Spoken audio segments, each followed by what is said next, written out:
Hello, Vietch. Hello. Welcome. Thank you. Marhaba. Thank you for joining us. Thank you. So, could you please present Wego and especially Wego MENA?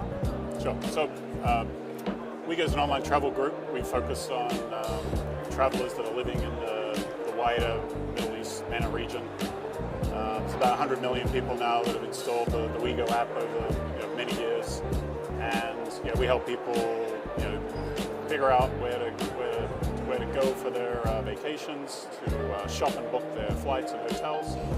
And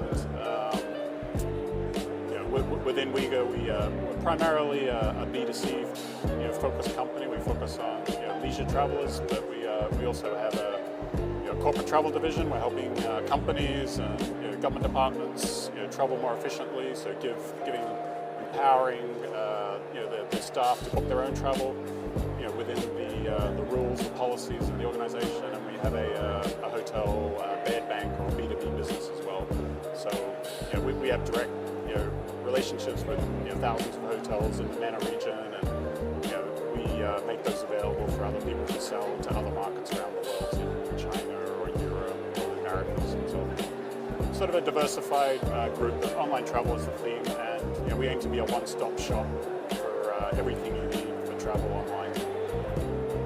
So great. So here in Tourise, we are talking about experience and people meeting people, communities. Yeah. So it's the next travel trend.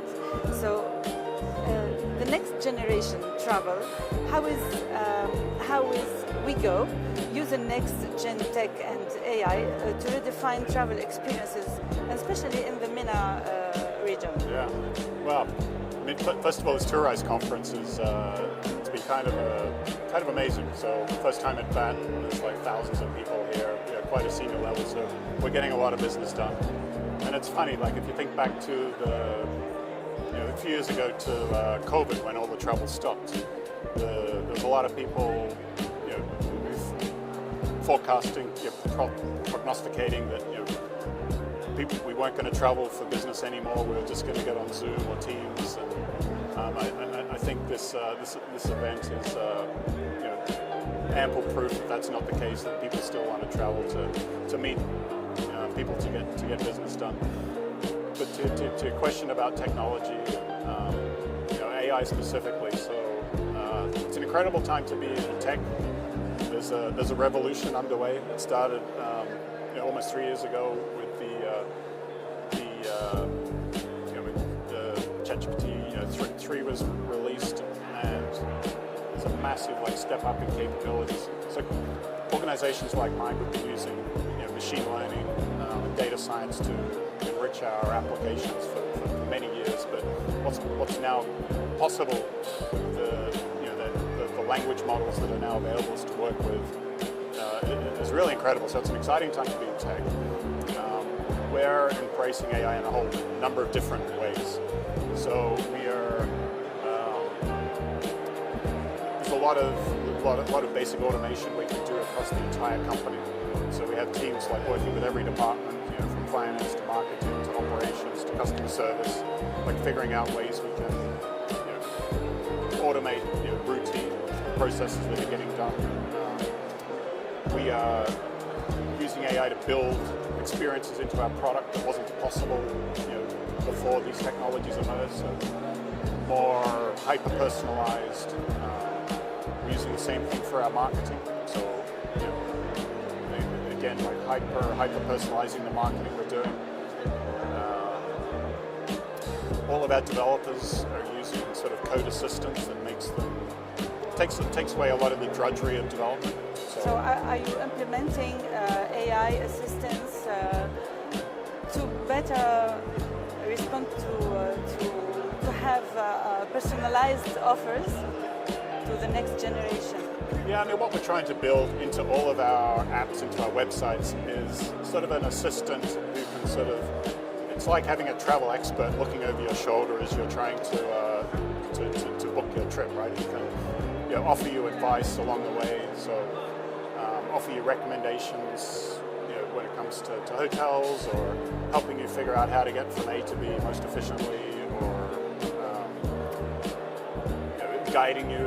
So without you having to run dozens of different queries to figure out what the price is for flights on different days, the AI can quietly in the background do that for you, and if they find a better option, sort of nudge you and suggest that maybe you should look at this day. So if there's there's an upgrade available from the cabin class you're looking at, maybe you want to travel a day earlier or a day later because you can travel in business instead of economy.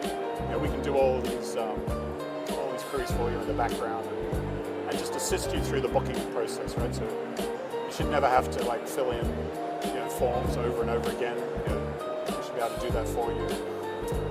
And then if you need to change, like when you're in destination on your trip, if you want to change your routing or extend or cancel, we should be able to take care of that for you without you having to spend time on the phone with a customer service agent. So working on all of these things. So, and what about your 100 million users? Do you have some key insights? What are the top trends or stats showing how travelers are changing now and after, so post-pandemic? Yeah, so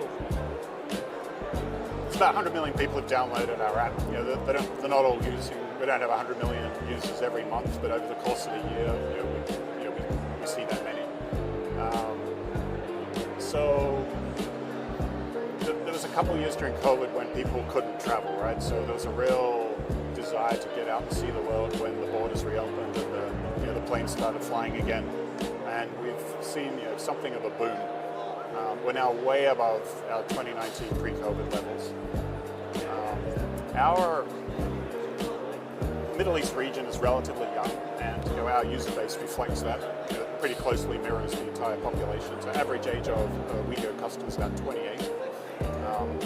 We see people taking,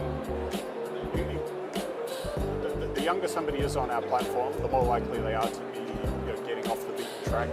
So going to destinations other than the major destinations that maybe their parents or their grandparents travel to. I think people are increasingly looking for new experiences. So there was and again, I think this is generational. So people my age and above, spend a lot of time acquiring things.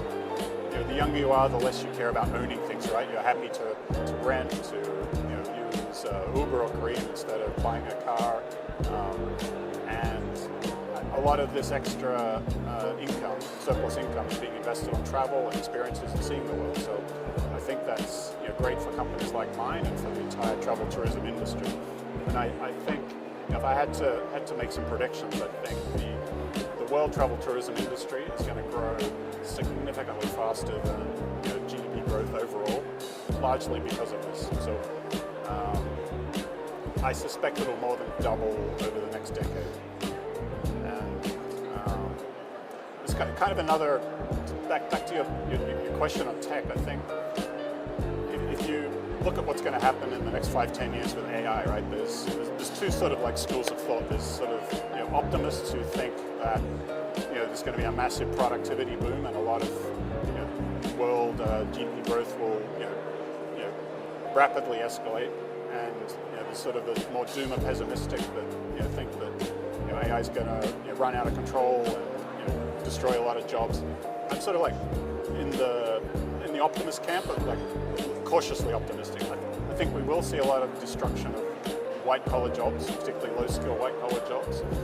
But I think there will be a lot of extra income created. Countries are going to have to figure out how to redistribute that.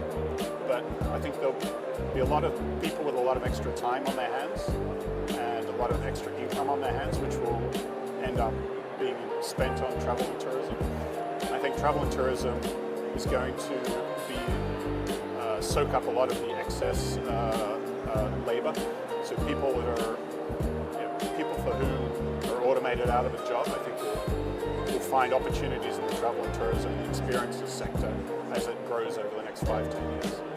So I think a lot of economies have got challenges to deal with this restructuring going on in the labor market. The travel and tourism hospitality sector is the answer for a lot of people. So I think governments should be investing behind the travel and tourism sectors.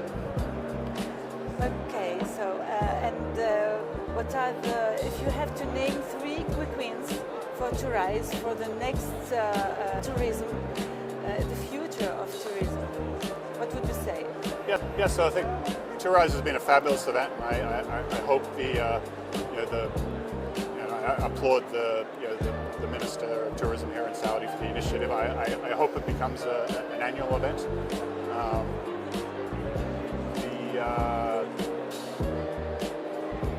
So quick wins, yeah, so let's have it again. I think it's good to bring everybody here to the kingdom, but it would also be good to take it on the road. I think it's a good initiative. It's bringing together the government and the private sector. It's bringing big players, but also a lot of the smaller enterprises, SMEs are being included here, which I think is healthy. So yeah, I'd like to see it continue. Other quick wins. The last one. What's that? The last one. The last one.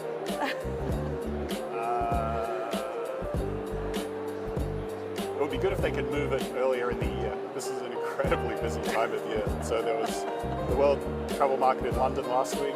There's Focusrite in San Diego next week. So my recommendation would be to stick it in Q1. Sorry? My recommendation would be to move it to the first quarter of the year. Great. Yeah. Thank you so much. No, you're welcome. It's great to, Thank you. good to be with you.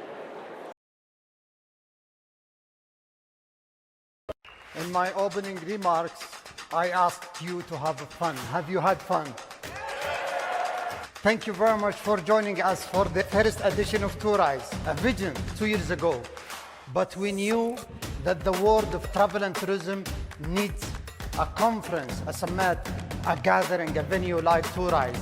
We had more than 100 nationalities attended Tourise, 100 countries from the 5 continents. More than 50 ministers of tourism. This is our promise to the world to connect the private sector with the public.